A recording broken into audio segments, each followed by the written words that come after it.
balloon. What a view! This is incredible. An Ontario County nonprofit. Onboard Horizon high-altitude balloons. 3, 2, 1, launch. Hey guys, Tori here from Overlook Horizon. Good morning to you. How's it going? What's happening today? It is Sunday morning, 8 a.m. Eastern Time here on October 18th, 2020 here. We're here for another Starlink launch. We're getting up and running for a nice way to start your Sunday morning. At least if you're here on the East Coast. If you're not here on the East Coast, then it's a nice treat for your day, I guess.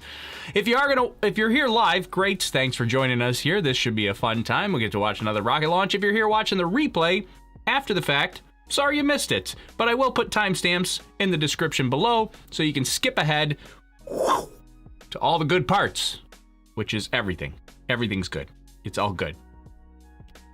Sometimes. Usually. Except the side carrot moments.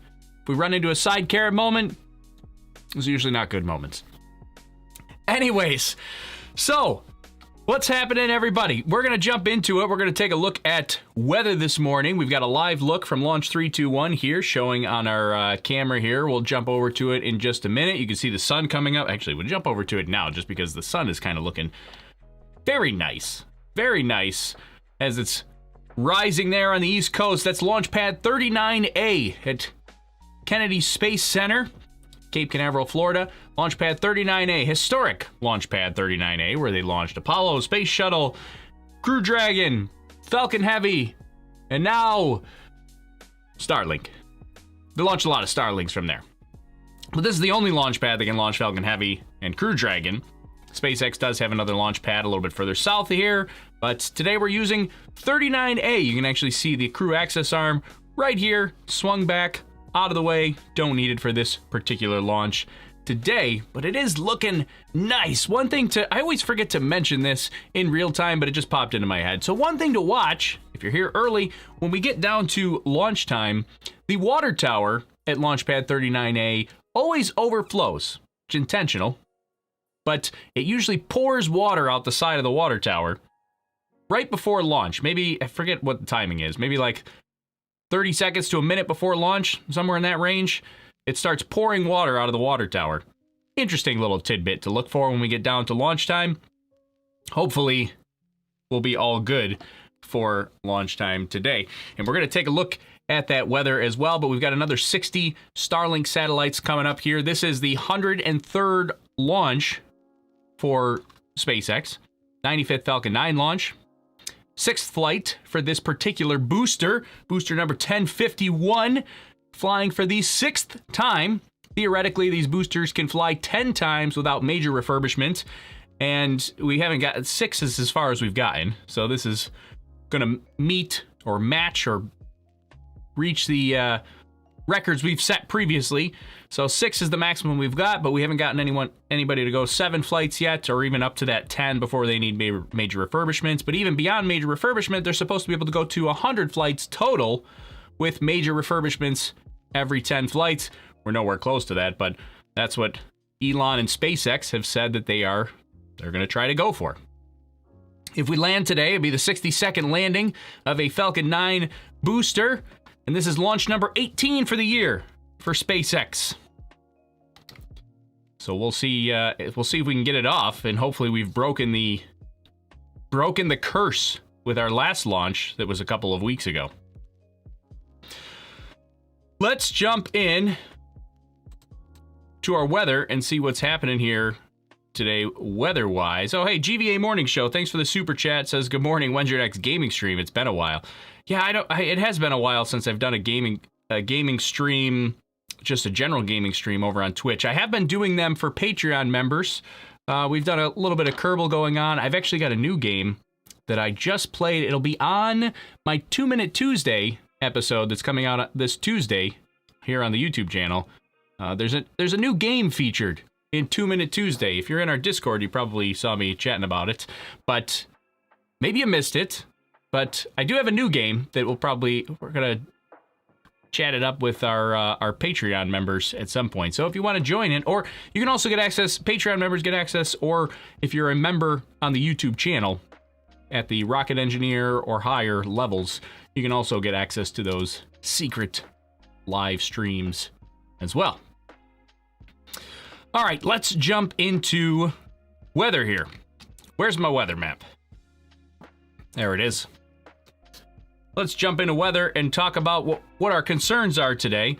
Actually, even before we look at the map here, let's look at what the 45th Space Wing is predicting for today. So we've actually got a 30% chance of violating launch conditions today. That means 70% go, 30% no go. Just means that they're watching for cumulus clouds and also liftoff winds. That's ground level winds, a concern. Although I looked at the map earlier, you'll see it doesn't look like a huge concern, at least not at the moment, but they were concerned about ground level winds and cumulus cloud rules. Cumulus cloud rule also coming in the 2 Minute Tuesday episode this Tuesday. Wink, wink, nudge, nudge, you know. Anyways, so liftoff wind. The only thing that's not taken into account here, or two things that are not taken into account, is recovery zone conditions. They don't take that into account in the 45th Space Wing's launch predictions here. And that also upper level winds not in consideration in this particular forecast. They don't consider upper level winds here. That's something they do at launch time with weather balloons. Lots of weather balloons. So this is what our actual map is looking like, and what I wanted to show particularly was the ground level winds. If we zoom way in here on the map, you can see that we are getting this northeastern wind here that's picking up, and it's picking up a lot of speed coming over the ocean here. Off the coast here, you're getting 22 miles per hour. Somebody have to convert that to metric for me, but off the coast, you got some areas 22 miles per hour. Here on the coast, right where the pad is, you're only looking at, maybe looks like 15 miles per hour is the highest they've seen here. So 15 miles per hour winds are not too terrible. I mean, it's windy, but it's not too terrible. They should be able to launch in that. And this is for 8 a.m., basically right now. If we fast forward to 9 a.m., it's not that much of a change here, 14 miles per hour. So it's staying pretty constant, it looks like. The question is, what we don't see here is wind gusts. And that could be what gets us, but even here, wind gusts, we're looking at 18 miles per hour, not too bad. Out here, you're getting wind gusting to 27, 28 miles per hour. It's not looking too terrible. Windy, but not horrendous. We'll see how it goes today. And then we've also, of course, got the cumulus cloud rule, which is not looking bad at all either. Like right now, 0% cloud coverage over the Cape. That should be fine. I mean, really, you just need a small opening to launch that rocket up and over all the weather. So those are our concerns. I mean, my quick look here, it's looking pretty good. I think we're looking good for a particular launch today. We are launching to the northeast this morning here. We've got our drone ship. Of course, Of Course I Still Love You? Is it drone? I forget which one. Actually, one of the drone ships just is leaving right now for the next Starlink mission, which is going to be on Wednesday. So today's drone ship, is Of Course I Still Love You, and Just Read the Instructions is going to be the drone ship. Double check here. Not listed there, but Of Course I Still Love You is the drone ship that's out here right now. Just Read the Instructions will be on Wednesday's mission. Another Starlink launch on Wednesday this week. And then we've got our fairing catching ships out here to catch the two fairing halves. It's Just Read the Instructions, says down the tubes. Well, why does my list say it's Of Course I Still Love You? See, I knew. That's why I was double checking, because I don't know which one's out there, but they're both on the move right now. One of them's out here. Down the tube says this one's Just Read the Instructions. And the other drone ship is actually on the move right now as we speak. They were just starting to undock from Port Canaveral to head out for Wednesday's mission. All right, so yeah, we're launching to the northeast here. You can see these are the hazards map. This is basically the direction of travel for the rocket here today. And then there is also a hazard over here off the coast of Australia. This is where the debris from the second stage will re-enter the atmosphere and break up over the ocean and come crashing back to Earth. No recovery on the second stage. It will be destroyed, but this is where it comes back. This is where all the pieces come back. Big range here because it does break up into a million pieces. You can also take a look. We'll take a look at our 3D map here so you can see, courtesy of flightclub.io. Pretty awesome website, except I still have yet to figure out how to successfully navigate it. But this kind of gives you a look at what the trajectory is for launch here. So you can see, here's our trajectory that comes up. Here's our separation right here. Surprisingly close to the coast, but that's normal. That's what happens on every launch here. So you get your coast phase here. This is separation. The second stage goes on into orbit. The first stage comes back. Entry burn, landing burn on the drone ship. Whichever drone ship it is that's out there. So that's what we're looking at for our path today. And then you can kind of see the, oh, yeah. And see, this is what I do every time. Yeah, and it's gone. Okay. And the reason that we're launching today, make sure I'm not missing our Starlink live so far, just to confirm. See, even you guys are giving me conflicting information. Framrick says it's, of course, I still love you. Down the Tube says it's just read the instructions. You guys can't even agree. I could tell you, I just saw it right before we went, live. I should have made a better mental note. I could tell you for sure. Since we're having this debate. Just read the instructions is still in port, and that's the one that's leaving. So this is definitely, of course, I still love you. That's out there. There's the authoritative answer. Of course, I still love you is what we're getting today. Just read the instructions is what's leaving. What was I gonna do? Oh, so the reason, nope, not that map. The reason we're launching today is right here, Starlink. We're weaving this web. This is what I say every single time. We're weaving the Starlink web, trying to cover the globe in low Earth orbit satellites to provide high-speed broadband internet. Somebody says that SpaceX is live. Oh, yeah. Oh. Turn that down. Oh, it's on the wrong speaker. Hold on.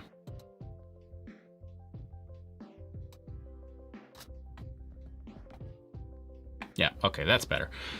Sorry, getting my audio all set. All right, so we're weaving this web, getting high-speed, low Earth orbit satellites to provide that high-speed internet service here, and we've got a whole bunch of them that are up there now. What are we up to? Like 750-ish or so, right? If you include the original set.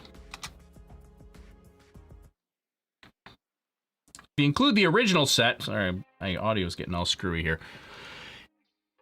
If you include the original set, the version 0.9, I think we're up to 800 satellites in orbit. I'm pulling up the list here now, because now we're getting so many. Yeah, we're 713 version 1.0 satellites, 60 version 0.9 satellites. They launched the two Tintin satellites early on, and then you've got 775 total satellites that they have launched altogether. I believe some have deorbitated, right? It's gonna deorbitate. Some have done that already. But after today, we should get at least the version 1.0 satellites will get us up to about 773 version 1.0 satellites. Where's our Starlink mission here? Okay, so I want to make sure I don't miss it before SpaceX goes. So they're getting this coverage area. They got kind of a private beta going on right now, and they're looking at opening it up to a public beta, which would be for Canada and the northern United States. You can kind of see how this web here is a little, there's fewer spaces in the web up here than the northern section where all the orbits, the inclination of the orbits all kind of come together. You've got a lot of crossover there. But down here, you can kind of see the spaces are a little closer together as well. And then as you start to drift this way, the spaces get bigger and bigger here. But they're looking at opening up a public beta, hopefully by the end of this year. That would be kind of nice. And keep in mind that the Starlink internet service is about 100 megabit service speed. So if you have, like, if you're like me, I mean, I have broadband internet service that's pretty decent. It's okay. It's not great. I don't have fiber optic. I don't have gigabit internet service. I have like 400 megabit service connection. Download speed, my upload speed, it's not good. It's like 20 megabits. But the Starlink service is 100 megabits. I believe it's 100 megabits both way, up and down. But so it could potentially help me with upload speed, but it would be a downgrade from upload speed for me personally. Where this really comes into play and who it really helps the most is going to be rural areas that have no access to internet, or maybe they only have DSL or only cellular service, or maybe, you know, you've got oil rig platforms or ships in the ocean, or, you know, places where just internet doesn't exist, or, you know, you have to have some sort of satellite connection that's kind of slow. Starlink will really help that out. And as they progress the platform, I imagine we'll probably get better and better service offerings. So on day one, it may not replace your internet connection, but for somebody that has terrible internet, this will be a huge upgrade right on day one.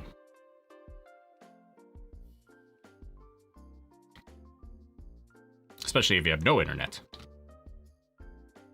There we go. All right, so SpaceX is going live now. So just to give you an idea on what we're going to be looking at here before I switch over to them, we'll have launch, and then we have about an hour in between launch and deployment. We're going to be here. We'll probably mess around. We might mess around with a little bit of Kerbal or something, and we'll get a deployment about an hour. We'll take some questions. I know I didn't get to a bunch of your comments early on, but we will get to those, so stick around, and let's listen into what's up with SpaceX now.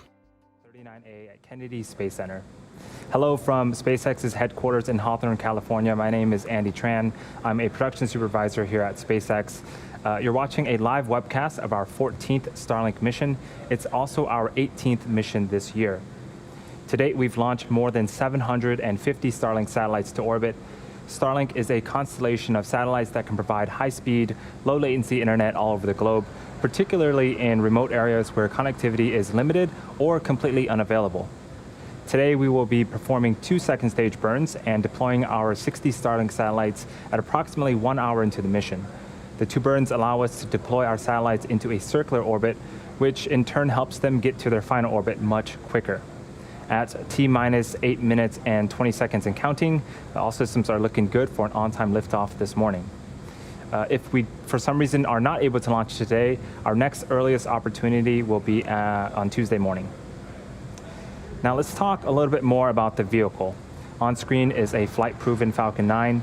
The 2-stage Falcon 9 vehicle stands at 229 feet tall, or slightly taller than a 21-story building. It's equipped with 10 Merlin engines, 9 on the first stage and 1 on the second stage. The bottom 2/3 of the vehicle is the first stage. You can see that we have some residual soot markings left on there. That is a key indicator that this rocket has supported previous launches. The first stage's job is to accelerate the vehicle through the Earth's atmosphere into space with the help of the 9 Merlin engines at the base of the rocket. For this particular booster, it will be flying for the 6th time today. Its first mission was in March of 2019 on our first commercial crew demonstration mission, and then again on RadarSat 3 months later. It also supported 3 Starlink missions this year, with the most recent being our 10th Starlink mission in August. We will also be attempting to recover the first stage on our drone ship, Of Course I Still Love You. There is a shot of it right there in the Atlantic Ocean. Our first stage is designed to be reflown 10 or more times with minimal refurbishment in between, and it's the 16th time we'll be flying a flight-proven booster this year, and the 44th time we're doing so to date. I told Moving you, on up the vehicle, of course I on still top love of the you. first stage is the black carbon fiber inner stage. It houses pneumatic pushers that allow the first and second stage to separate during flight. Above the inner stage is the second stage, which has a single Merlin vacuum engine. We also refer to the Merlin vacuum engine as MVAC engine for short. Once the first and second stages separate about 2.5 minutes into the mission, the MVAC engine will ignite and carry the Starlink satellites into a circular orbit around the Earth. As for propellant, Falcon 9 has been loading propellant since the T-minus 35-minute mark. Our vehicle is a bipropellant vehicle, which means that we use two types of propellant, a fuel and an oxidizer. Our fuel is rocket-grade kerosene, also known as RP1, and our oxidizer is super-chilled liquid oxygen. We also refer to that as LOX.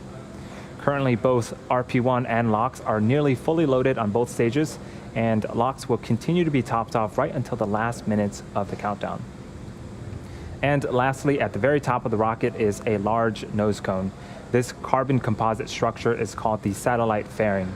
It houses the Starlink satellite and protects it until the vehicle is outside of the Earth's atmosphere, at which point the fairing will separate to expose the satellites to space. It's going to be the third flight for both of the fairing halves today. We will be attempting to recover them today using our recovery ships, Miss Tree and Miss Chief. There they are on screen right now. Let's get a catch. About 2 minutes before they're set to land, the team will make a go, no-go call to recover them, depending on the weather and the sea states. Hey, Caesar, thanks for the super Speaking chat. of Appreciate weather, the support. we have nothing but blue skies on the East Coast.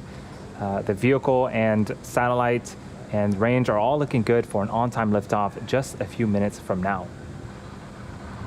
As we get ready for a public beta rollout before the end of the year, the Starlink team continues to test the system, collecting latency data and performing speed tests of the service. So far, the feedback from the private beta testers has been really promising. Initial results from these tests have shown super low latency and download speeds greater than 100 megabits per second. During our last webcast, we shared how emergency responders in Washington have been using Starlink to help rebuild communities destroyed by the wildfires. Today, we'd like to share one more example of how Starlink is helping another community in Washington. In August, the Starlink team began installing the first of several Starlinks on the Administrative Center building of the Hoh Indian Reservation, as well as on private homes on the tribal land.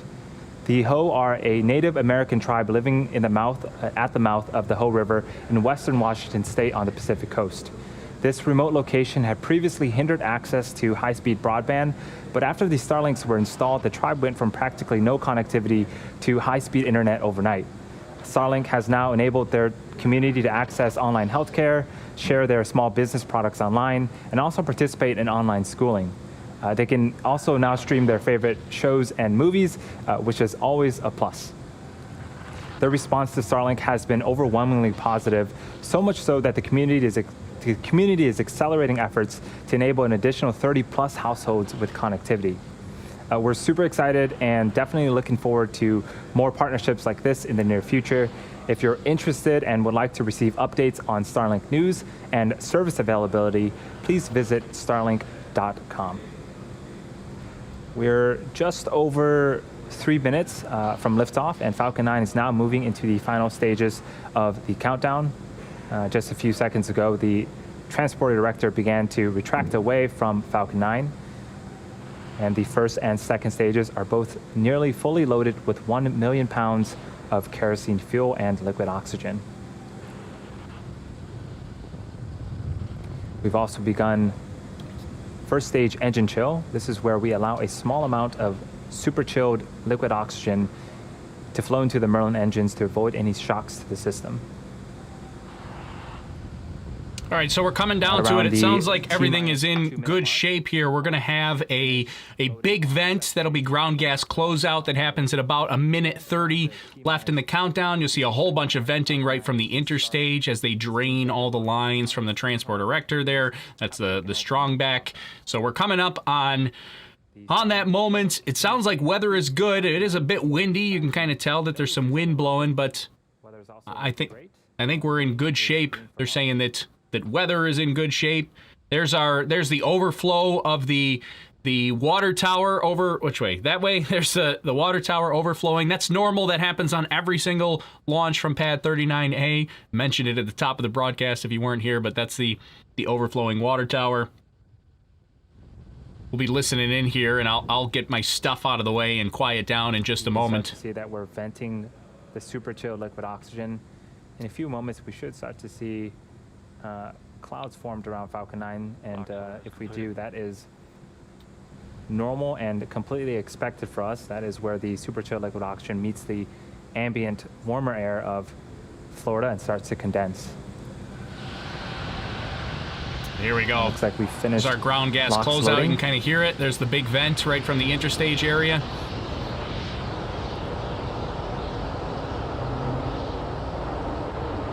What do they do with the water tower? That's your water suppression system. It all comes flowing out in a hurry, right at the base of the rocket.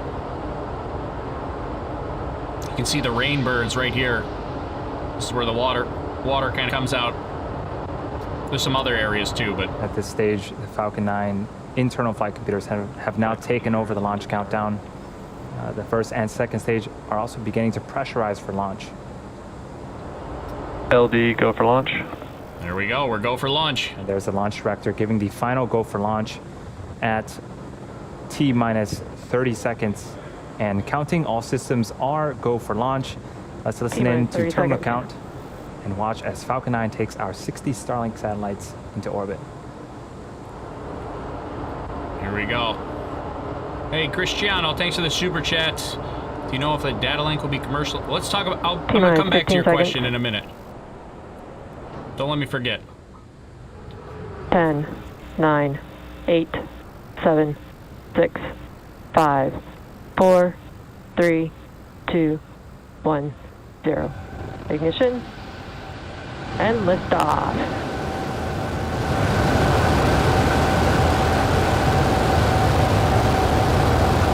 Vehicles pitching downrange.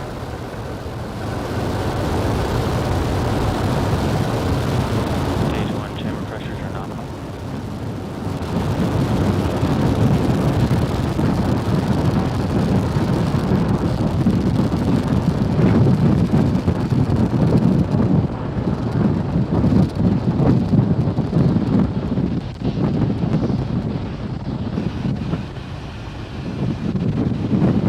She's away. Coming up, we're going to be coming up on max Q in about just over a minute here. Falcon Maximum 9 has dynamic pressure. successfully lifted off from pad 39A at Kennedy Space Center, carrying our Starlink payload to its targeted drop-off orbit. Moments ago, we've begun to... You can hear that wind kind of blowing around. First stage in preparation for max Q. Max Q is where the vehicle will experience the highest amount of aerodynamic pressure. Supersonic now.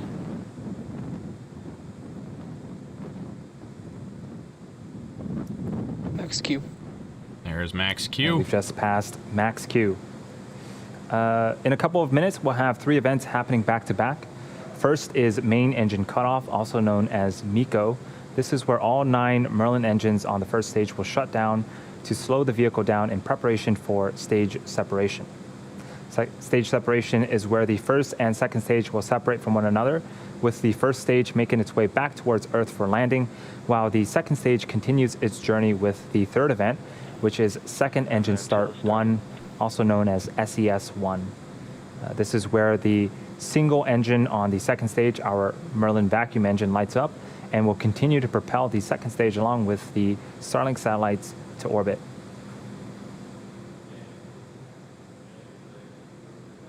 So Libby wants to know what max Q is. So max Q is basically... We're about 25 there's a point seconds away where, from as the rocket's going up, the atmosphere is getting thinner, but it's also going faster. And so the cool footage. atmospheric pressure is coming down, the speed is going up, and there's a point where those two things cross. And that's called max Q. It's the maximum pressure on the vehicle, where the speed is the highest and the... not the highest, but the speed and the pressure kind of come together in that cross as the pressure comes down and the speed goes up. Hope that made sense. Stage separation confirmed. There's our stage sep. No boost back. Here we go. Here's your engine. Watch the stiffener ring on the right side, right at the engine bell. Stiffener ring will break off right there. We had successful main engine cutoff, stage separation, and our second stage engine is now up on power on the right-hand side of your screen. Again, on the left-hand side of the screen is our first stage. It's going to make its way back to Earth to attempt landing for the 6th time on our drone ship in the Atlantic Ocean. Yeah, interestingly, somebody said, "Where's Next our event speed?" coming up is fairing deploy. They're not displaying the speed, which I don't know. Usually in the bottom left corner they would display the speed and altitude, but they are not this time around. I don't know why. Separation confirmed. Is our payload fairing?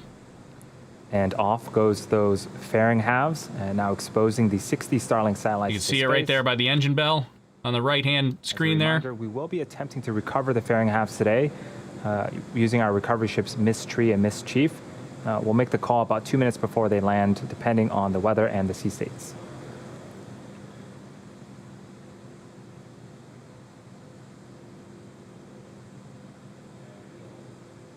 So remember that first stage booster is actually still ascending, even though it's no longer We're under just power. It's over actually 2 still plus going 4 up. minutes to flight, and as the It should be second reaching stage its heads towards apogee its here target drop-off shortly. orbit, the first stage will execute 2 burns in order to make its way back towards Earth. The first stage is what you see on the left-hand side of your screen.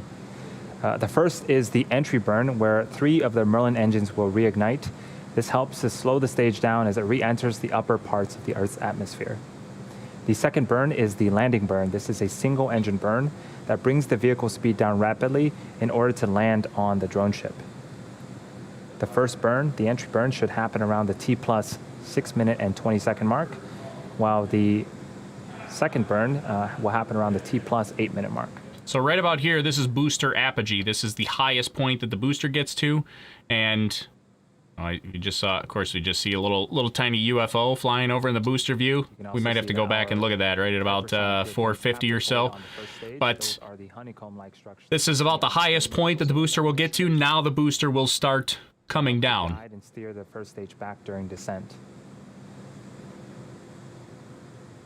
See a little bit of our space mouse. If you're new to the channel, never heard me talk about the space mouse, Now, the satellites we'll on the second have to talk stage, about that. We're sending 60 more up there to join the existing 750. So after today's mission, we'll have 800 Starlink satellites up there. The satellites will stay powered down until after stage separation, until after they separate from the second stage.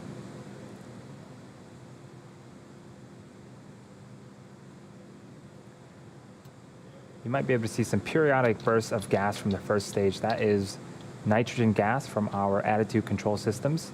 Those help to orient the rocket as it continues to fall back towards Earth. And we're just about 20 seconds away from the first of 2 burns, first stage entry burn. So we're coming up on that entry burn here.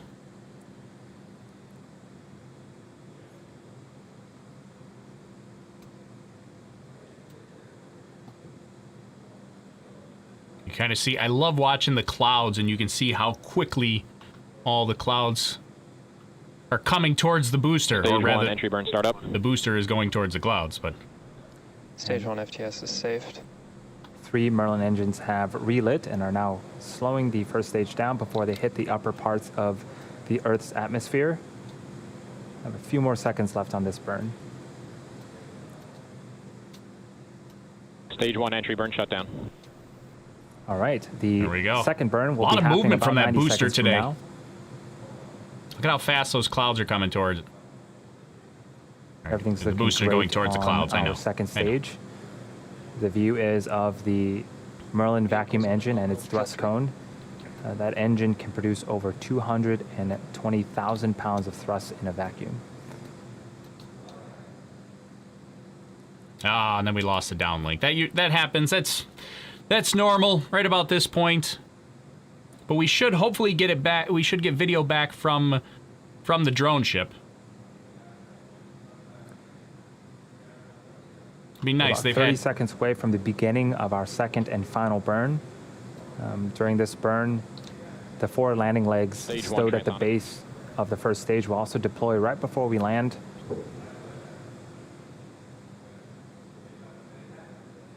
This final burn should last about 22 seconds. Let's see if we can land this first stage for the 6th time.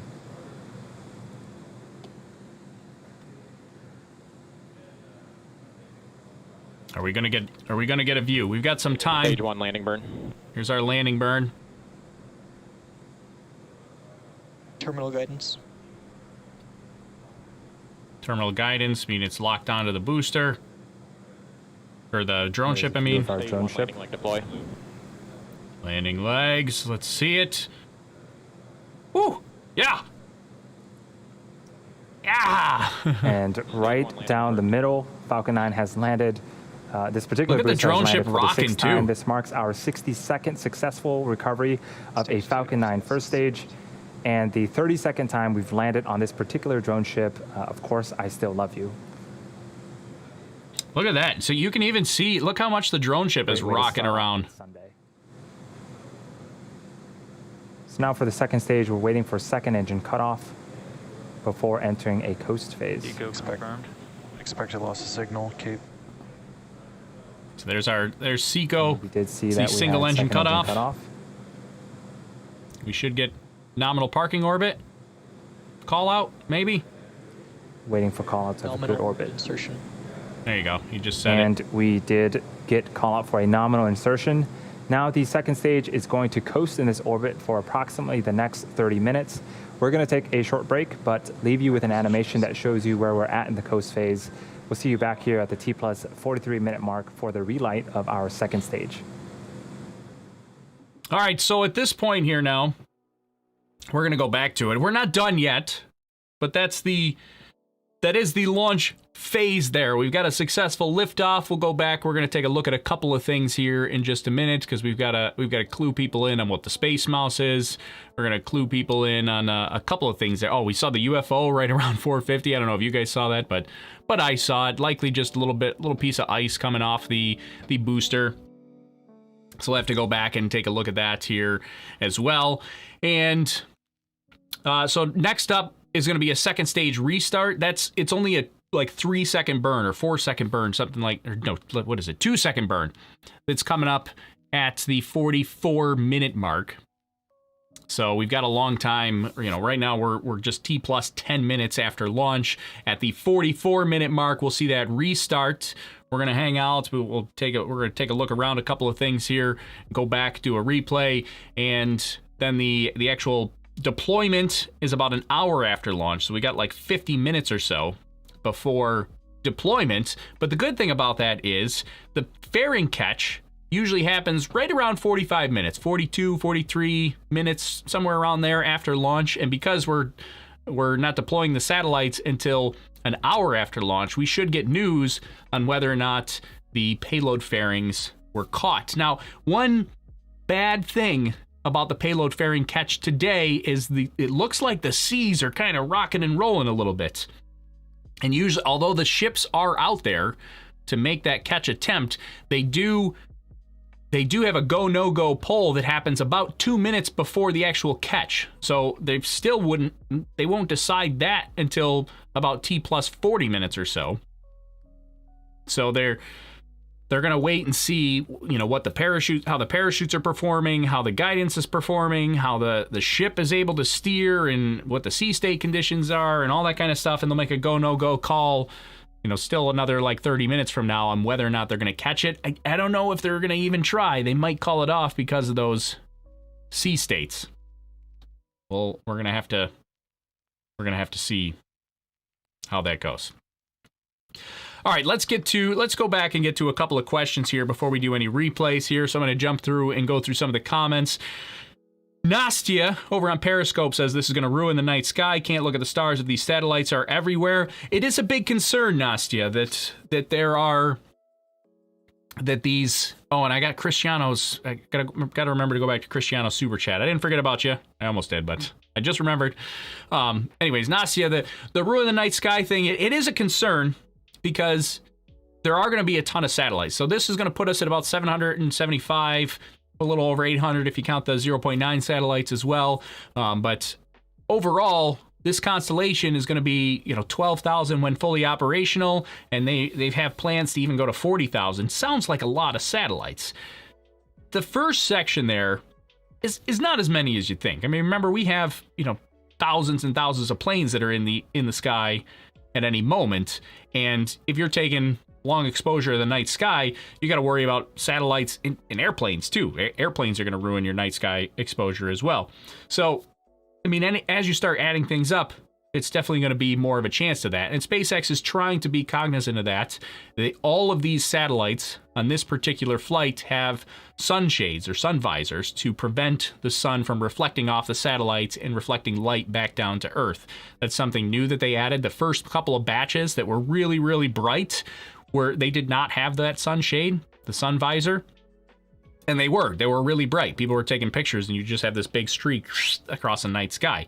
So it is a concern, and we got to see how, SpaceX is updating the FCC on how things are going with their actual satellites themselves. I imagine people are going to try to still keep an eye on this as more and more satellites build up, but we're going to give them time to see how the sunshades do. Another common question on that same regard is, I saw somebody just mentioned about them being space junk and being in the way. It's not really, there's not really that many comparatively speaking. I mean, space is huge, so I'm not too concerned about it being space junk. Especially the nice thing about it is when they have predictable orbits, and the fact that these satellites have the capability to sense and avoid autonomously collisions and things like that. Unlike the collision that we almost had just a couple of days ago from a spent second stage from a Chinese rocket and a defunct Soviet satellite, there was no control over that. All we could do was just sit and watch, and they came within 20 meters of each other. But these are actively controlled satellites, so at the end of their life, they can be deorbited, or otherwise known as deorberated. It's going to deorberate. But they can also avoid collisions in orbit right there. So remember, space is pretty huge, and this is all the stuff that's in space already. There's a lot that's up there, and we did have a collision threat a couple of days ago. It was nothing, but those don't come up very often. Like, it was big news for a reason, because it's pretty rare to actually have that kind of threat, but it's something to keep an eye out on. All right, let's go back a couple more. Let's see what any chance of me seeing them from Australia. If you're in the YouTube chat, you can type !Starlink, and it'll help you calculate when your next pass is for Starlink, and you might be able to see them. It's getting harder to do that because of those sunshades, but the first couple of orbits you might be able to see it. Remember, they start in a lower orbit, and then they raise their orbit and go higher. So those first couple of orbits, when it's a little bit lower, you might be able to see it, but once it starts getting up higher, it's not gonna, you're gonna have a tough time seeing it.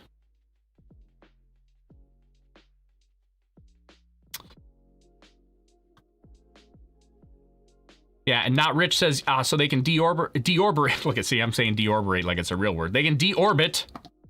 It's going to deorberate. They can deorbit the bright satellites and replace them with satellites with sunshades. Yes, exactly. That's the nice thing about Starlink, is because they have a deorberation planification.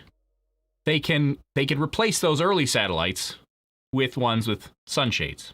It's going to deorberate. Right, exactly. That's what I said. All right, let's go back. I'm going to scroll back and get to some of the comments we missed from earlier. If not caught, are the fairing has recovered from the water and reused? Yes. Yep. It's better if they're caught. Less refurbishment. You don't have to worry about the salt water and everything getting in there, in all the electronics and such. But yeah, better if they can catch it. But if they don't, they do pluck them out of the water. Hey, Lim, thanks for the super chat. Appreciate that. Lim's one of our YouTube members. Thanks for supporting the channel and what we do here. Appreciate it. Let's see, what is a typical max height of the first stage? So the apogee of the first stage today was, I think, 120 kilometers. Let me go, I'm just looking up. 118 kilometers was the apogee, rough apogee of the first stage today. Why no sonic boom on re-entry? Well, there is a sonic boom on re-entry. It's just you don't really hear a sonic boom if you're on the vehicle itself. And the re-entry was way out over the ocean. So remember, here's our map here. The actual landing itself was way out here, not a lot of people around to hear the sonic boom. It's like one of those things, if a tree falls in the forest, does it make a sound?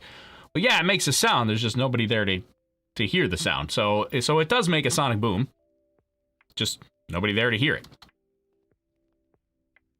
The only time we hear the sonic boom is when they do a return to launch site landing. And those happen, the reason they don't do that on this particular flight is they're launching 60 satellites. That payload fairing is packed full. They need all the fuel they can get to get it into its target orbit and still land on the first stage, land that first stage on the drone ship. So not enough fuel for them to turn around. It takes a lot of fuel to turn around and come back to the launch site.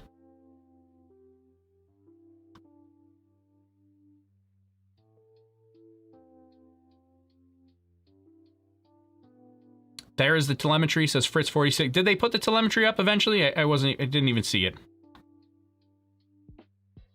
Let's see, lots of space mice. We'll go back and cover the space mice here in just a minute when we take a look at our replay here. You can also get a look here from Flight Club, flightclub.io. Give you an idea. This is kind of Flight Club's live tracking map. Can I manipulate this map? I always have such a hard time doing this. So here's stage 2 right there in our tracking map. You can kind of see roughly where it is. This is Flight Club's prediction. I can even get myself out of the way because you can see, well, first stage fuel. First stage is landed. You can kind of see there's not a ton of fuel left in the second stage. But this is the orbit that it's taken right now. I really need to just sit down and figure out how to orbit, or how to maneuver this thing. Here's the predicted power up here, which is what we're waiting for in about 20 minutes. This will be the second stage burn. Quick burn, 2 seconds. Gonna happen over the Indian Ocean here. All right, I'm gonna get off this map because I'm having such a difficult time actually doing this.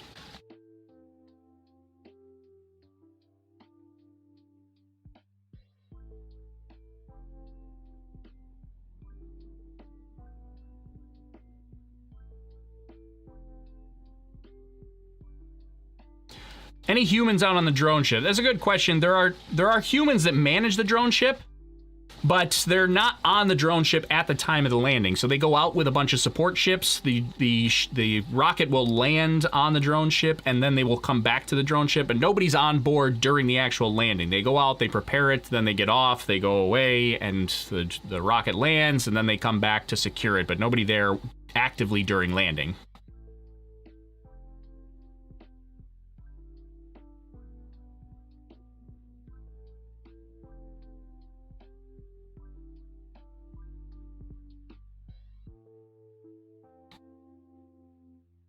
Why is SpaceX using Falcon 9 instead of Falcon Heavy? So this is a common question as well. Remember, Falcon 9 and Falcon Heavy have the same payload capability, or the same payload volume. So Falcon 9 right now is packed to the gills with satellites. You can't fit any more in there. Even if you had extra power, you can't fit any more in there. So there's not really a reason to use Falcon Heavy because the Falcon 9 is enough power to launch it. So why waste the extra booster cores and the extra fuel and all that kind of stuff? It's just not needed. So the only Falcon Heavy is really good for sending stuff to geostationary transfer orbit, which is a further out orbit. Because this is low Earth orbit, it's much lower and doesn't need as much fuel. Oh, Cristiano, thanks for the super chat again. I'm sorry, I did forget about your question. Do you know if the data link will be commercialized for clients around the world, and if so, when? So, I mean, I'm not sure what you mean by the data link. They've talked about offering Starlink a couple of different ways, and I think this is what you're talking about, but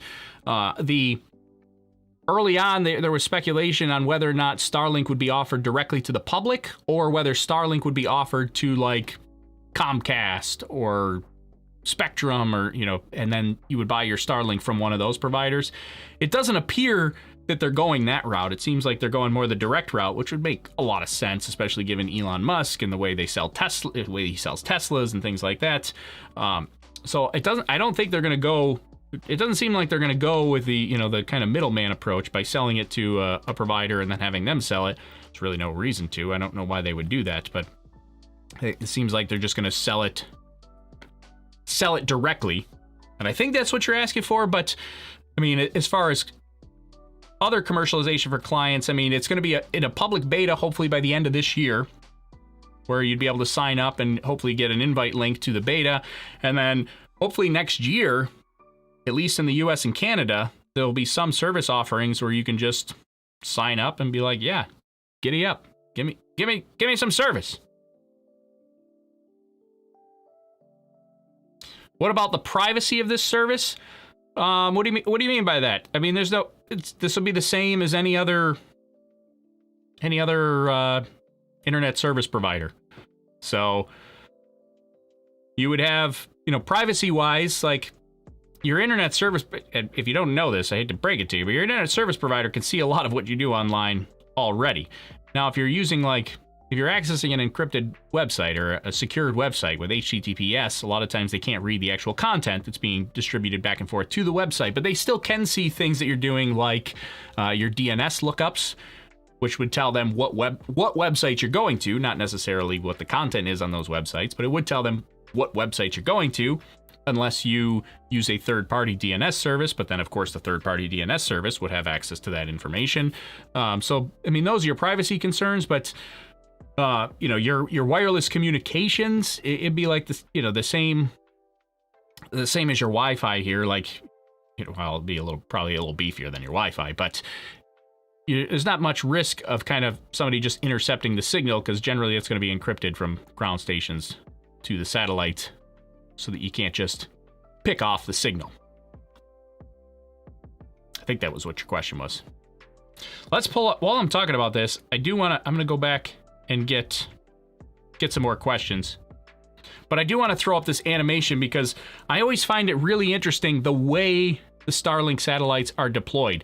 There's no spring pusher system. So in most satellite deployments, there's a spring pusher that when they go to deploy the satellites, it kind of, bing, there's a little spring that pushes it off. That's why it's a spring pusher. Starlink does not have that. There's so many satellites, there's not enough room for it. So instead, they spin the second stage like this, like what you're seeing on the screen, and then they just let go. There's no push off, they just let them go. And that spinning motion is what separates all of them.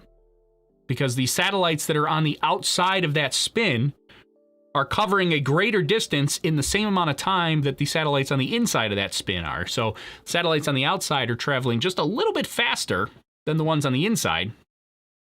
And they are... so then they separate themselves like this with nothing in between them to kind of push them apart. It's just that spinning motion that allows them to fan out like a deck of cards, just like this, like what you're seeing here on this Kerbal Space Program animation. So I really find that kind of cool. They get that little spin. Here's my Falcon 9 upper stage model. Kind of spin around like this. It's not quite that fast, but it's just a gradual spin, and then they fan out. And sometimes they bump into each other. That's okay.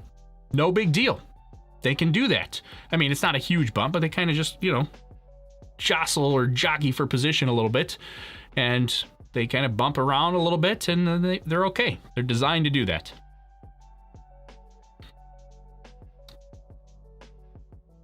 Yeah, and Fernando points out a good thing about my my map here is these dots are not to scale. Like these dots, like that dot right there is like the size of a city.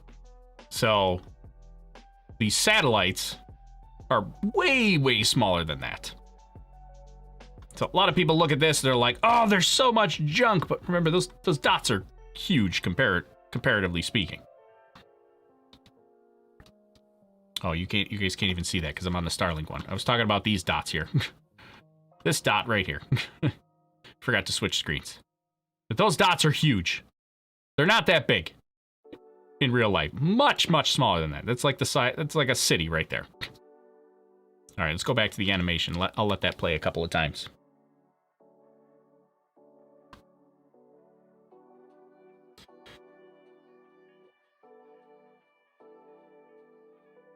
What if one of the Starlink satellites broke? What about the satellite's maintenance? Yeah, so I mean, ideally, there's the possibility of satellites failing. And in fact, a few of them early on did fail. They have not all been successful. A few of them did fail.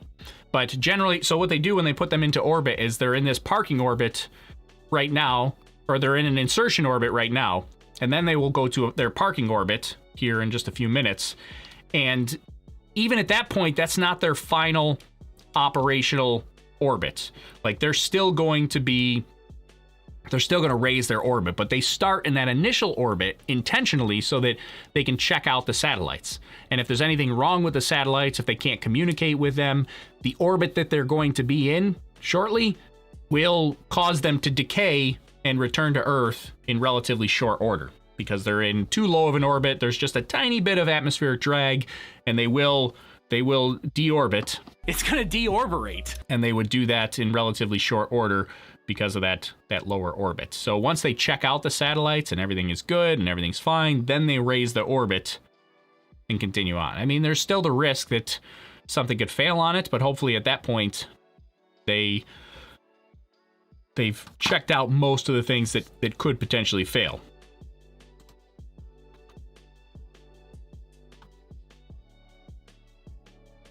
Is the second stage visible from the dark side or day side of the Earth?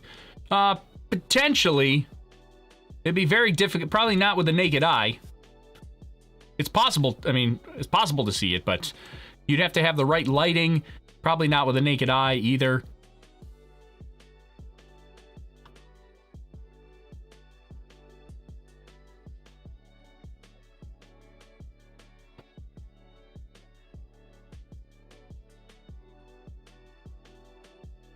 I signed my details for the rocket which had to launch in August to Mars with my name on board.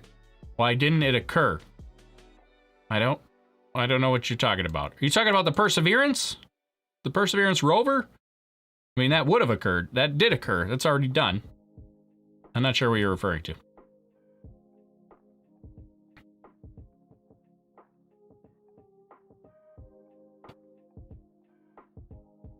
When will we be able to begin taking advantage of the satellites? So Starlink is already in a private beta. It'll be a public beta, hopefully by the end of this year, with service available next, like public service, hopefully next year. Yeah, and as Les points out, the Starlink does have active propulsion, so they can, if there's a problem and they're still able to communicate with it, they can deorbit them. It's gonna deorbitate and get them out of orbit. They'll likely do that at some point with the early satellites that did not have the sunshades. But right now, I imagine, we don't know what their exact plans are, but I imagine that they're going to continue using those for their full lifespan. I mean, they don't have the sunshades, but I don't think they're in any big hurry to get rid of those. It was only a couple of launches, and yeah, they're a little bit brighter than they should be, but luckily they caught it early and fixed it early, so it's not like we're talking thousands of satellites are up there without sunshades. I mean, it's really, what did we do, like 3 launches for that? So you're talking, you know, maybe 200 of the satellites don't have sunshades. I can't remember when they started putting sunshades on them. Maybe it might have been longer than that. It might have been like launch 5 or 6 before they started going all sunshades, but I can't remember the exact launch. They should launch 2 Falcon 9 side by side and have one be for the mission, the second just for filming purposes, so we can get this KSP view. I know, how awesome would that be? That'd be like a dream for me. All right, let's go back. I'm gonna get a launch replay here.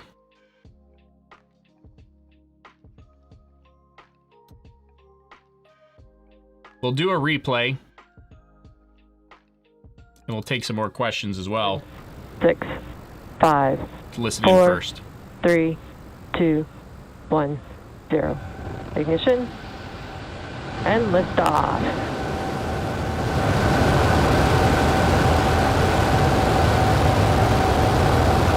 Vehicles pitching downrange.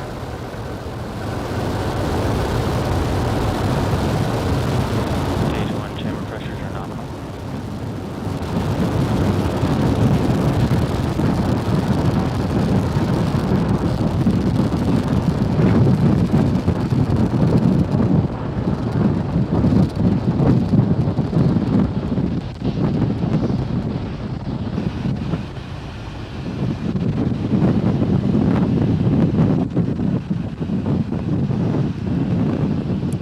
Falcon 9 has 6. All right, so now that we got that, I'm going to turn the volume down here. We'll keep it playing, but I'm going to talk over it at this point and go through some more questions while the replay's happening.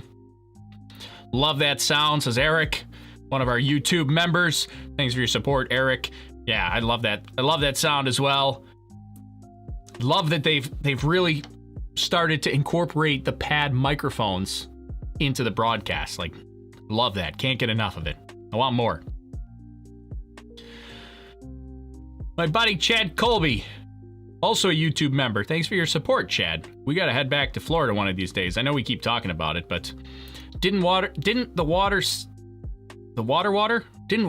seem a little late on lunch? Let me look at the water. I mean, usually it does happen. So yeah, so this happens on pretty much every launch. Is they'll start the flow of the water suppression system and it'll come out relatively slow first, and then it goes full bore like right at launch. So you get this slow bit of water, and then right at zero or right at liftoff, you'll see the rainbirds really start to right there. That's where they come out. And I also saw, I think we should do a 2-minute Tuesday on this, because I saw a comment earlier. Somebody said it's for fire suppression. It is not for fire suppression. It is actually for sound suppression. It is a sound suppression system, not a fire suppression system. So the water is there to dampen the sound and the vibrations from the rocket, not actually the fire from the rocket. So it is a sound suppression system, and that's why they use so much water, because there's a lot of vibration and a lot of sound, and they have to kind of tamp that down, otherwise it's going to shake everything apart. Not just the facilities, it can actually shake the rocket apart too. There could be so much sound and pressure waves from the sound. You could get effects on the rocket, you can get effects on the facilities around there, so it's a sound suppression system.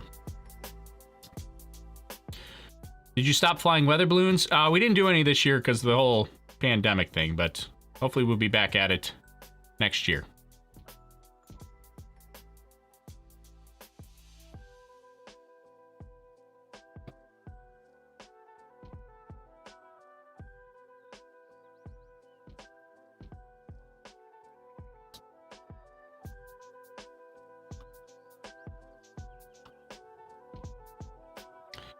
Jason, another one of our YouTube members. Thanks for your support, Jason. Starlink has about a 3% failure rate right now. There's a small concern that when the constellation of thousands are up there, there could be a greater chance of collision. Fingers crossed they don't. Yeah, and I believe that 3% failure rate is actually only on the earlier launches. Because I don't think the last FCC report that I saw, they've had no failures for like the last 6 launches or something like that. So that 3% came in the first 6 launches, and since then they're at 0%. So I think that it's good news that they're improving things. But yeah, it is a concern. I mean, obviously if you're gonna have thousands of satellites up there, you don't want a whole bunch of them to be failed satellites. But again, they start that lower Earth orbit so that they can check them out, and if there's anything wrong with them, they can deorbit them. It's gonna deorbitate. Or if they can't control it at all, they have no control over it, it'll deorbitate. Right, deorbitate. It'll deorbit. It's gonna deorbitate all by itself because it's in that lower orbit with just a little bit of atmospheric drag.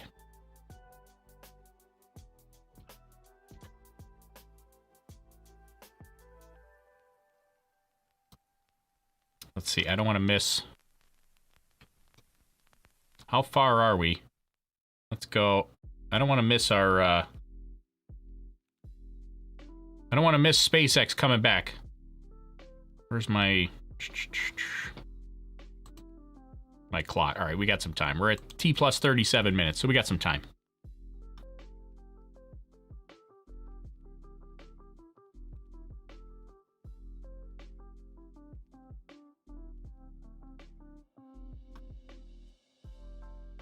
You're gonna send some side carrots to space? Yeah, maybe on a weather balloon.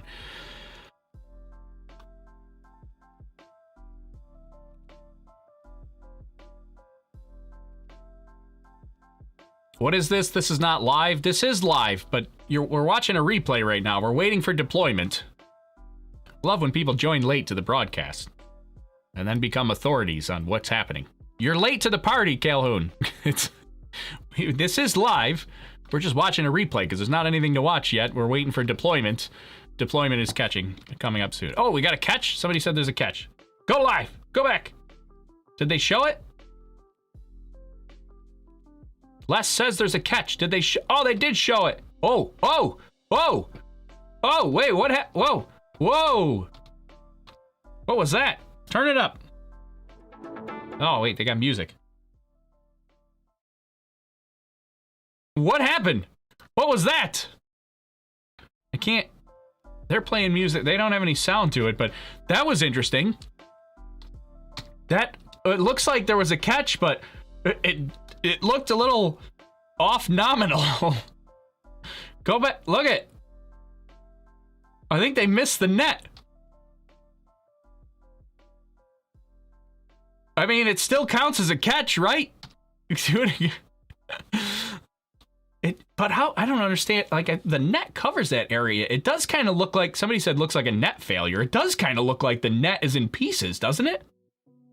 Or are they just lowering it down? Like, I don't know what's happening there. It looks like it's moving a little too much to that. Like, that doesn't look like they're gracefully lowering it in the, you know, down to the deck. That looks a little less than ideal. It kind of looks like the net ripped apart, right? Doesn't it? I mean, it's a little bit grainy, but look at this. You can see, kind of looks like the net ripped apart. That's interesting.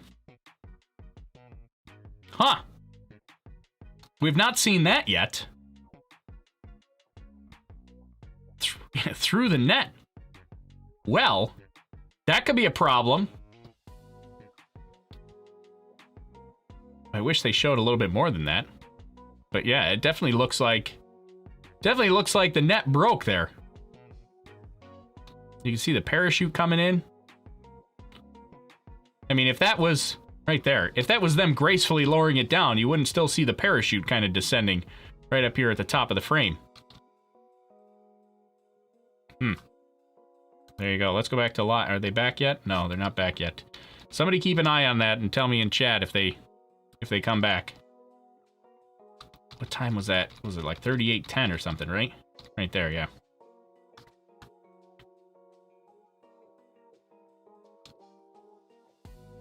Interesting. That's kind of...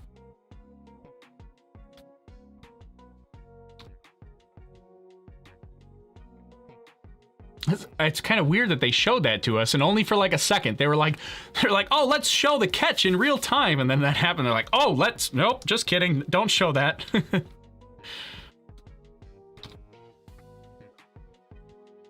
Where was it? There it is. Definitely looks like the net broke. That's so interesting. And I mean, I guess that's probably why they make that go, no go call. It looks like they called for a go, and she went. It went right through. All right. Well, all right, let's go back to here. We'll go back to live because they're coming back. Nope, not this one.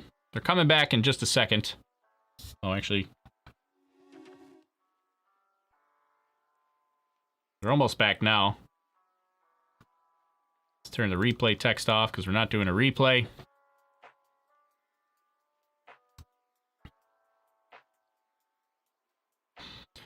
Once they come back, we'll turn up the volume and listen in.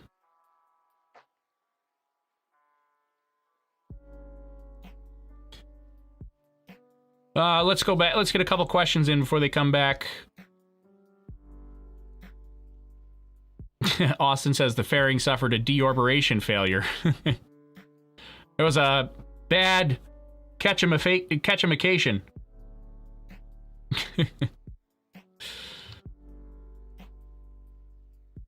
Be interesting to see if it damaged the ship at all. I mean, or if it damaged the fairing, because that did not look so graceful. It hit. Fritz says it hit one of the net support beams. Yeah, maybe when it hit the support beam, it tweaked it and caused it to, come in at an angle and bust the net.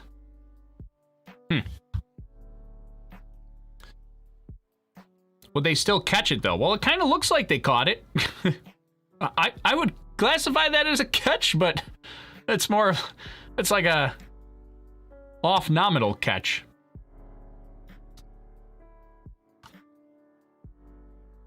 Is there any kind of tracking service in real time for all the items out there orbiting the Earth just for security reasons? Well, that's stuff in space. Oh, they're back. Hold on. If you're just joining us, we had successful liftoff of Falcon 9 from Pad 39A at Kennedy Space Center. Tell us about the we fairing. We were able to recover our first stage on our drone ship in the Atlantic Ocean and successfully enter our first coast phase. How about the We're fairing? now waiting on the relight of our second stage MVAC engine. That should occur in the next few seconds. This burn is a very short one, lasting just about 2 seconds. They're not gonna say anything about that 2-second clip of the fairing they showed where it was crashing through the net. Shortly after the burn, we'll wait for confirmation of a good orbit.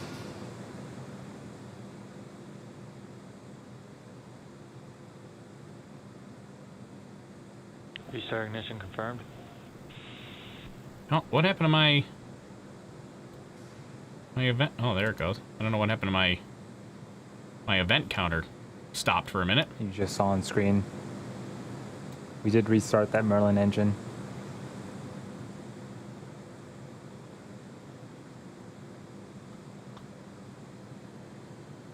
Nominal orbit insertion. There we and go. That's what we needed to hear, a good orbital insertion. Now the second stage is going to coast once again for the next 18 minutes or so. During this time, it will start to spin along its central axis, giving the Starlink satellites the momentum they need to space themselves out after deploying. We'll see you back here around the T+ 1 hour and 2 minute mark. Okay, so now we're gonna wait for. We're just waiting on deployment, and we'll have to see. How that goes. So let me take the opportunity, just real quick, before we do a little more of another replay and talk about a couple more things. We're waiting on deployment, but I'll take this chance to just say, if you want to join us in between launches, you can join our Discord server, chat it up with some like-minded space geeks like myself. Sorry if you don't consider yourself a space geek and you're in the Discord channel, but it's a loving term, because I would call myself a space geek. So if you want to chat it up with other like-minded space individuals, join our Discord. There's a link in the chat to join our Discord. And if you want to join, if you really want to help support the channel, which helps me make videos, everything goes into the channel. Overlook Horizon's a 501c3 nonprofit. I don't see any of the money personally, but if you want to help support the channel and help me get things to upgrade the channel, whether it's cameras or lighting or equipment to do, things like this, or the whole live stream, or make more videos, or write more scripts and all that kind of stuff, you can support the channel either by becoming a YouTube member or joining our Patreon, becoming a Patreon member. That helps support the channel and covers the costs of these things. And by doing that, you get some special behind the scenes access. We got some secret Discord channels for Patreon members only that help me with scripting.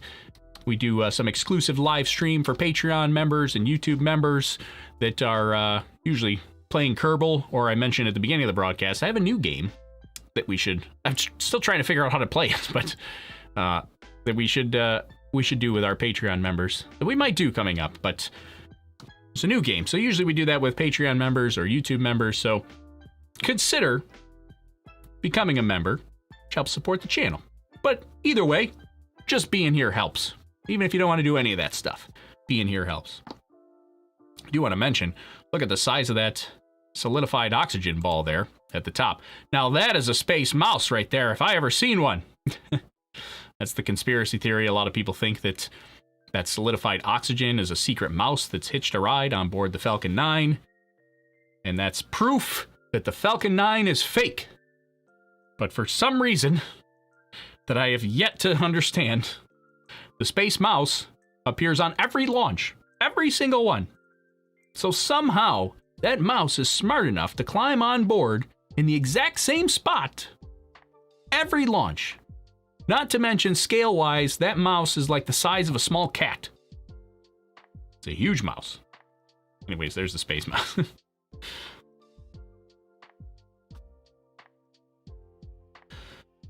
Steve Robinson, one of our YouTube members. Hey, Steve, thanks for your support there. Says on Twitter, everybody's talking about a net breakage. Yeah, that kind of seems... That seems like...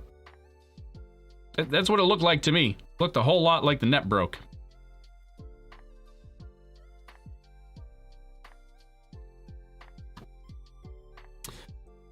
Let's see.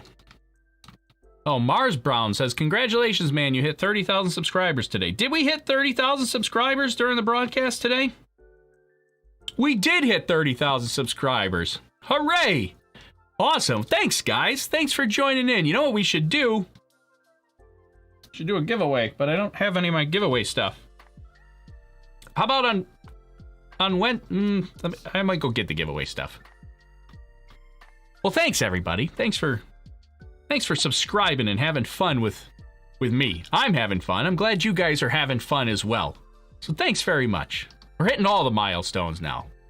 Appreciate that very much. I'm glad that there's other people that are interested in having fun and enjoying space and just geeking out over things like I do. Odie says, that ain't no mouse, it's a space possum. Everything's animals here. It would be a big mouse. It's a proper sized mouse, but a scaled down rocket. Ah, there you go. I understand, Liam. Liam's helped fill me in the conspiracy world there. I never really considered that possibility, that it's a real mouse, but it's a fake rocket that's just scaled way down. I understand now. I understand. It's still false, but at least I can draw the connection now. One of our moderators is sending me something important. Let's look at it now. Let me pull it up.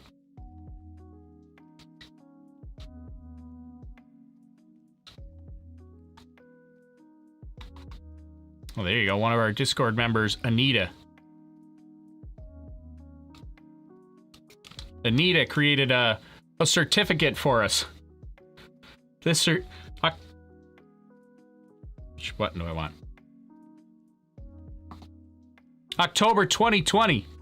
Certificate goes to Overlook Horizon, who successfully reached 30,000 subscribers. Congratulations. The whole Space Lobster Nation is proud of you.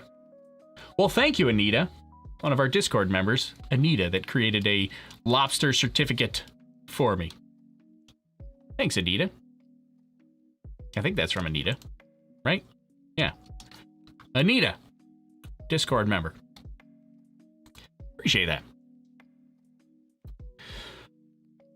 All right, let's see. Do you think this is from Jose on Facebook, do you think the International Space Station can see the second stage passing by? No, this isn't. It's in a completely different orbit than the International Space Station. So you've got, actually, let's pull up.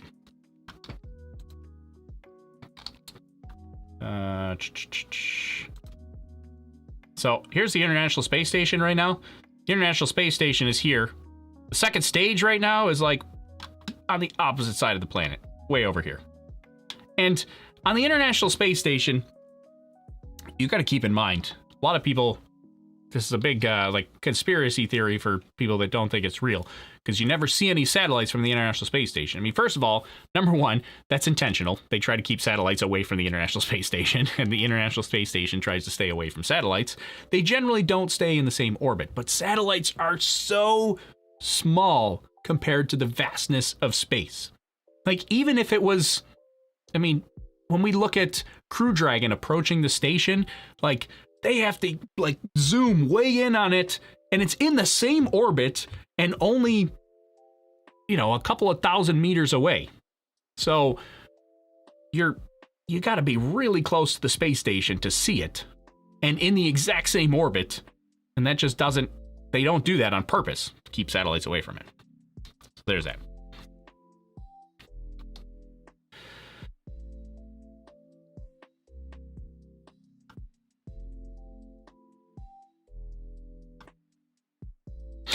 Hands Up says, I joined the Discord, but don't drag me down. He's trying to maintain his cool factor. He doesn't want to be a space geek. I'm sorry, Hans.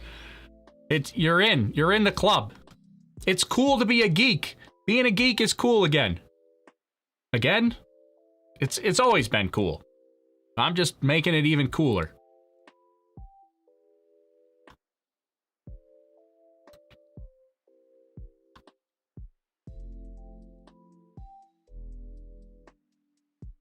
Let's see. All right, should we do a giveaway? Let me get my giveaway stuff here real quick. We'll do at least, nope, that's the wrong one. Where's my Starlink mission? Okay, we got some time. We could do at least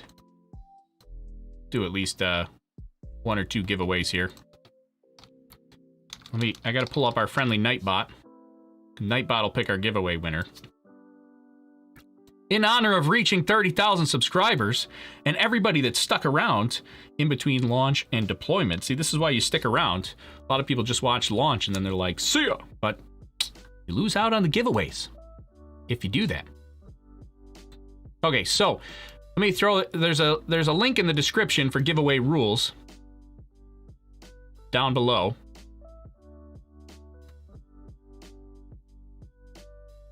But essentially the rules are you have to be, in order to win, you got to be in the United States. I'm going to forget all these. The United States, the UK, Canada, or the European Union. And there are some exceptions, like Quebec is out. Sorry, Quebec. And then there's a couple countries that are out as well. I always have to look it up. It's for legal reasons, which is silly. I mean, I would just like to give it out to whoever wins, but it is legally difficult to give away free stuff, imagine. Sweepstakes, which is the giveaway that I'm about to do, is void in Quebec, Canada, France, Sweden, and Italy, as well as any territory outside of the areas of eligibility. The areas of eligibility are the United States, District of Columbia, Canada, the United Kingdom, the European Union. So there you go. So if you're eligible, in order to win, what you need to do is you got to be on our YouTube channel, and you got to submit a comment. I don't know why this is so high up here. Let's move this down. Move this over here. Like that. So all you have to do is go to the YouTube channel on this video and submit a comment. And I'm going to start tracking the comments as of right now. Okay, so once you comment, you're entered. All you got to do is say hi. I don't know, tell us where you're from. Hashtag Space Lobster, Space Mouse. Say something PG rated. And that'll enter you in the giveaway. And while you're putting your comments in, I'm going to go grab what we're actually going to give away. So we're going to give away probably some stickers here. So let me grab those. You put your comments in and see if Nightbot will pick you. 1 second.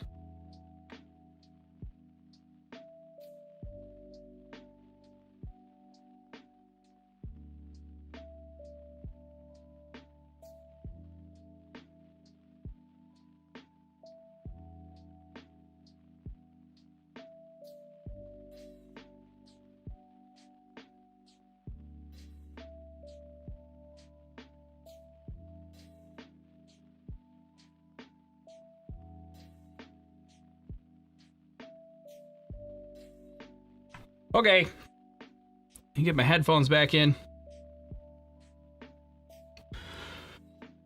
All right, let's give away some stuff. Not those. Maybe one of these. We still got these. People that were here in the old days for giveaways are gonna be like, "You still have those?" Yes. Man, that is gonna be annoyingly loud trying to get all these out of the plastic bag. All right, just bear with me for a minute. You're gonna hear the plastic rustling. I know, we're working on it.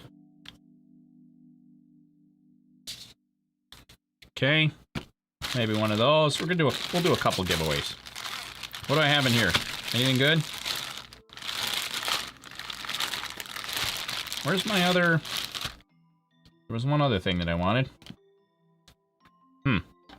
Alright. Hold on. Hold on.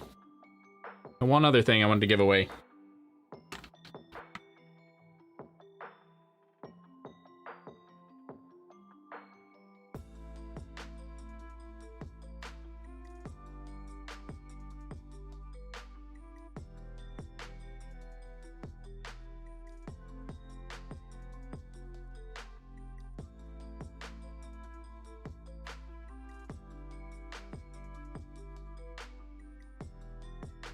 Oh, they're talking about something?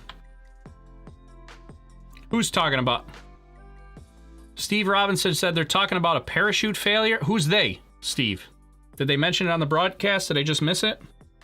Hold on, I got a rat's nest in my headphones here. The Space Mouse is after me here, too.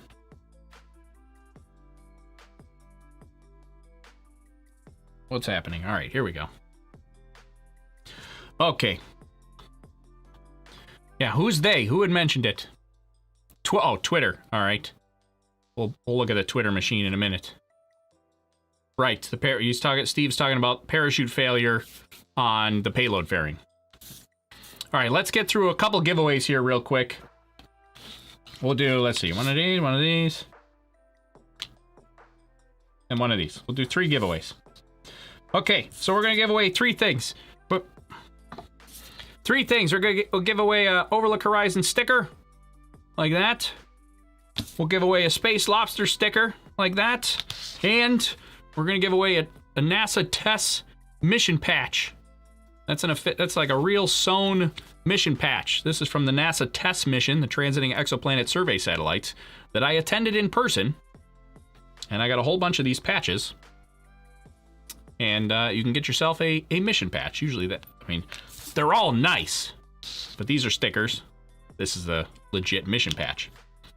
Again, in order to win, got to be in the European Union, UK, US, or Canada, with the exceptions being Quebec, France, Sweden, and Italy.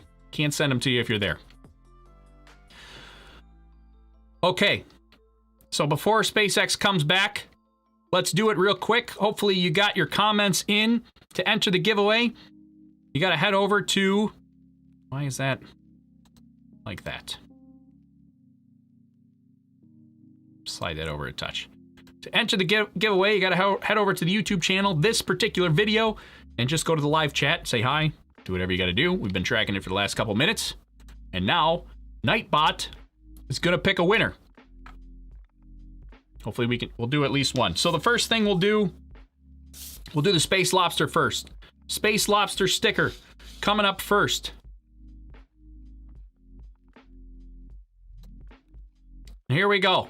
Where's Nightbot? All right, Nightbot's got, looks like we got 100 eligible people from Nightbot. So Nightbot's going to pick from 100 people that entered the giveaway. Let's see who's going to get the Space Lobster. Nightbot, give it to us. 3, 2, 1, roll it. There we go. Ed, who's been subscribed since October 18th. Today, new subscriber. Ed, you've won the Space Lobster sticker. What you got to do is you got to send me a direct message on Facebook or Twitter with your address, or Instagram. Or you can go to overlookhorizon.com, use the contact me form, and send me the address that you want me to send this to. And as long as you're in the eligibility areas, I will send it to you. I don't do anything with your address. You just send it to me. I literally just write it on an envelope and I mail it to you. So, Ed, you got the sticker. We got deployment here. And then we'll do the last 2 things. Equipped with efficient ion thrusters powered by Krypton. So we got 2 more giveaways coming up in just a minute. Raise, maneuver in space, and deorbit at the end of their useful life. Starlink is in fact the first Krypton-propelled spacecraft ever flown. And we're just a few seconds away from payload deploy, so let's listen in for the call out of payload deploy. Now watch right here. This is the pin right there holding all the Starlink satellites in place.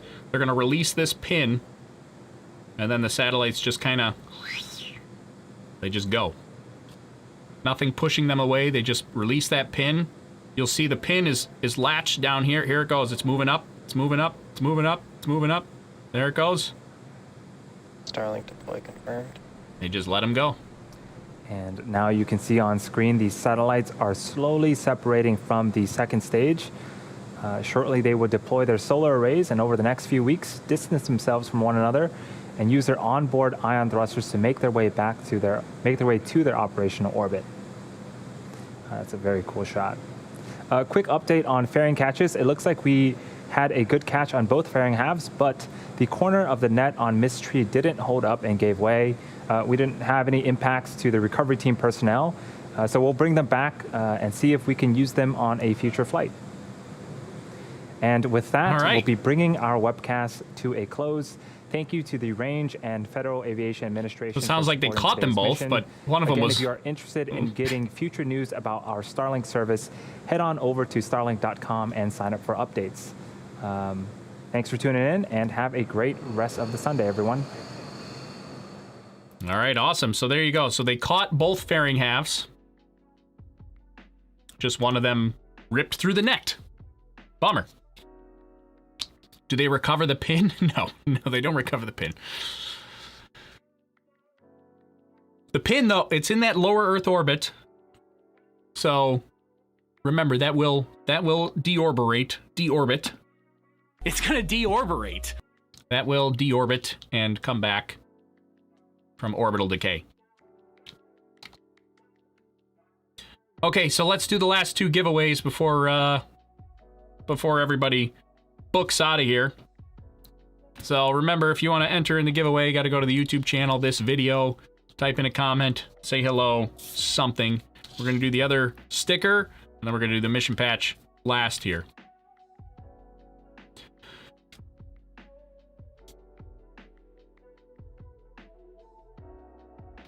All right, I was just giving people a couple of minutes to say something in chat. All right, so we got Ed won the Space Lobster. Remember, Ed, send me a direct message on Facebook, Twitter, Instagram, or on overlookhorizon.com. You can use the contact form. Send me an email. Just need your address, and as long as you're in the eligibility area, then I'll mail it to you. And I don't do anything with your address. I write it on the envelope, and then I get rid of it. Okay, next up, the Overlook Horizon sticker. Send this out here. Your chances are getting better here now. We only got 71 eligible entries now. 71 different people, 72 people, 73 people. It's coming up. Everybody's trying to get their last minute YouTube chat in. Remember, you got to chat on YouTube. If you're watching on Facebook, Periscope, or Twitch, doesn't work there. Nightbot only picks from our YouTube chatters. All right, I think we've given enough time for everybody to chat it in. As Colin says, big money, big money, big money. All right, here we go. Nightbot, pick us a winner for the Overlook Horizon sticker. 3, 2, 1, roll it. There we go. Spinny Witch. Spinny Witch has been subscribed since August 30th, 2020. Also a relatively new subscriber, but there you go, Spinny. Spinny, you are the winner of the Overlook Horizon sticker there. That's our second giveaway. Again, send me a direct message as long as you're in the eligibility area. Send me a direct message, Facebook, Twitter. Don't put it in the chat. That's not safe. Send me a direct message on Facebook, Twitter, Instagram, or at overlookhorizon.com with your address. As long as you're in the eligibility area, I will send it to you. All right, and the last one is the mission patch. The mission patch here. Our eligible people are going up. But here you go. I'll give you just a couple of minutes to put your chat in to be eligible for this. And we'll see if you can get the mission patch here. Again, this giveaway is in honor of reaching 30,000 subscribers. You guys helped me get to that milestone today. So 30,000 subscribers. We're going to do a giveaway because of that, which is awesome. I'm glad so many of us are here geeking out together. If you want to do it in between launches, I'll take this moment to say join our Discord. I would tell you there's a Discord link in the YouTube chat, but good luck seeing it because we can't. The chat is flying by so fast that I can't read it. So it's in the YouTube description. If you don't want to look at the chat, the video description, there's a link to Discord. If you want to chat in between launches, if you also want to support the channel, which helps me do things like giveaways and all this kind of stuff, you can become a Patreon member or become a member on the YouTube channel, and you get exclusive access to special stuff.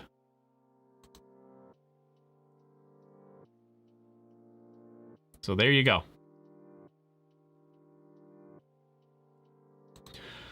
All right, looks like our eligible users, this is the highest one, which I figured it would be. We're over 100 eligible users that have all started and put in the YouTube chat.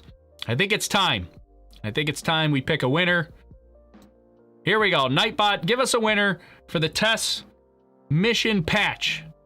3, 2, 1, roll it. There it is, Cliff. Cliff's subscription status is private, so I don't know if Cliff is a subscriber or not. But Cliff, as long as you're in the eligibility area, you've won the NASA TESS mission patch. That's the transiting exoplanet survey satellite that launched in, what was that, 2017? 18? The launch that I attended in person?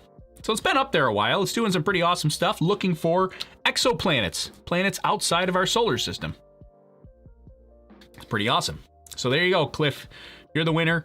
To claim your prize, you got to send me a direct message on Facebook, Twitter, Instagram, or overlookhorizon.com, and you can use the contact form. And just send me your address. Again, I don't do anything with it. I just write it on an envelope and I send it out to you. And away it goes. I don't share it with anybody. I don't even keep it in my own inbox because I don't want to clutter my own inbox. So eventually it gets deleted after I send it out. So there you go. And you got to be in the eligibility area, of course. For legal reasons. Who knew it was so difficult to give away free stuff? But there are laws to give away free stuff. So there you go. Jason says that's the first time the TESS logo didn't chroma key. Yeah, that's so I updated my chroma key. You notice that we used to, in the old setup, the TESS logo used to chroma key out, and it used to be transparent, but not anymore. Not anymore. Now it looks normal. You can put it over here, like, I mean, my focus is like here-ish, so it's not blurred. It's got to be near my face, but that's it. The mission patch. It's a real mission patch, like actually sewn, embroidered mission patch. There we go. So, that's our giveaways. So make sure you send me those direct messages so that I know where to send those to.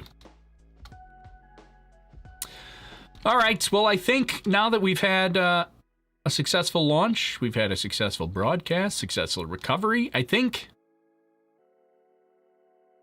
we're going to head out.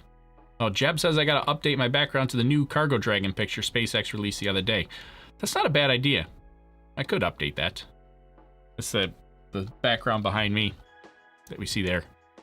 Probably could use an update. I'll take a look at that. Good idea, Jeb.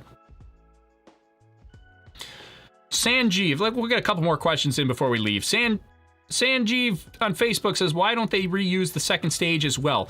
The problem with reusing the second stage is the second stage is going much faster than the first stage. It's very difficult to bring the second stage back through the atmosphere. There's not a lot of fuel. They would need to slow down so they don't just burn up in the atmosphere. They don't have enough fuel for that. And eventually you get to the point, this is the rocket paradox, so to speak, is you add more fuel, and then you need more fuel to lift that more fuel. And then you need more fuel to lift that more fuel. And then more fuel to lift that more, and then more fuel. And this eventually you get to the point where you're like, all right, we can't bring enough fuel to lift all the stuff that we want. So, yeah, they're not going to do it. At least not on Falcon 9. They would also, I mean, they had prototypes where they were considering doing it on Falcon 9, but I think they've redirected their resources towards Starship instead, making Starship fully reusable. They probably, if they really wanted to, they probably could have developed a reusable second stage, but they just, they didn't. They moved on to Starship.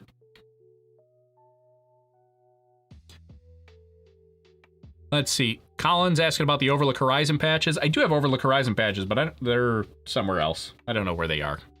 Maybe when we reach 40,000 subscribers, we'll give away an Overlook Horizon patch. So this is why you got to share. Share to your friends, and we could do a giveaway again.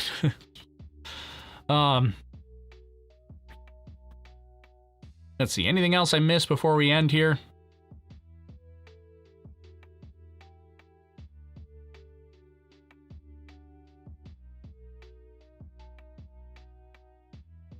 Ed sent you my info via Facebook. Awesome, Ed. Thanks for that. I'll look out for that as soon as we get done here.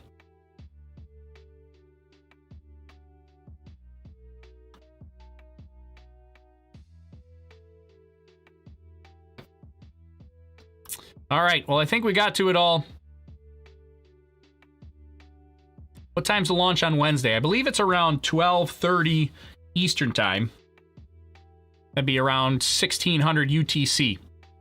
So that'll be, so as we wrap up here, yeah, we'll be back live again on Wednesday, hopefully, for the next Starlink launch. My next 2 Minute Tuesday video is ready to go. It's coming out on Tuesday, obviously, 2 Minute Tuesday. Unless you're a Patreon member or a YouTube member that are in the top 2 tiers there, the Rocket Engineer or the Astronaut, you will get early access to 2 Minute Tuesday tomorrow. So you'll get access to 2 Minute Tuesday on Monday. It'll be 2 Minute Monday for Patreon members and YouTube members. So yeah, if you're one of our Patreon or YouTube members, look out for that on tomorrow, Monday, for early access. Everybody else, 2 Minute Tuesday coming out Tuesday. Kind of excited for this one. Excited for this one and the next one. I have both of them done. The next 2, that's pretty exciting for me. So we're gonna have a couple of those. We got an exciting week here. 2 Minute Tuesday coming out. We got today's launch, 2 Minute Tuesday coming out, and another rocket launch, another Starlink launch on Wednesday, and then we'll go from there. So if you want to chat in between, join our Discord, and we'll chat some more. All right, I think that's it. I think that's gonna do it for me. I think we covered everything, and I'll jump on Discord and say hello afterwards as well. But thanks everybody for joining and hanging out with us this morning. We had some fun. We got a good successful launch. 2 fairing recoveries today, one of which crashed through the net, which was kind of exciting. I mean, probably not for SpaceX, but something different and exciting for us to see on a live broadcast. But that's it. That's going to do it. I'm going to head out here now. So thanks for joining. My name is Tori. This is Overlook Horizon, and I will see you guys on Wednesday. And hopefully you guys will see me on Tuesday, because you're all gonna go and watch 2 Minute Tuesday, right? And give me a thumbs up and a like because you want to help the channel. Don't let me guilt you into it. But no, seriously, go watch it. All right. All right, everybody, have a good rest of the day, and I will see you soon. Goodbye.